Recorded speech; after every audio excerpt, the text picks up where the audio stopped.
The overall goal of this assay is to detect protein-DNA interactions using non-radioactive probes.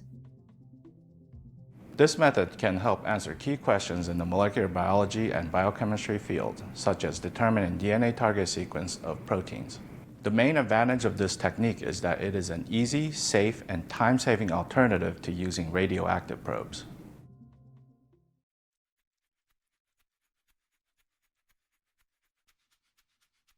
To begin this procedure, prepare a 5% native polyacrylamide gel containing 0.5x tris borate EDTA, or TBE, and 2.5% glycerol using a mini protein gel system.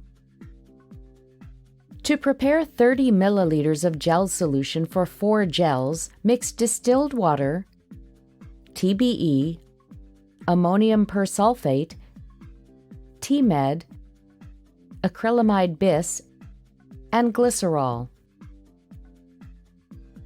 Cast the gel solution immediately. After polymerization, wrap the gels in clear plastic wrap pre-wetted with 0.5x TBE and store them at 4 degrees Celsius. Next, design a long oligonucleotide for approximately 51 mers. Design complementary short oligonucleotides for approximately 14 mers with infrared fluorescent dye modification at the 5' terminus. Once the oligonucleotides have been prepared, resuspend them in 1x tris EDTA buffer to a final concentration of 100 micromolar.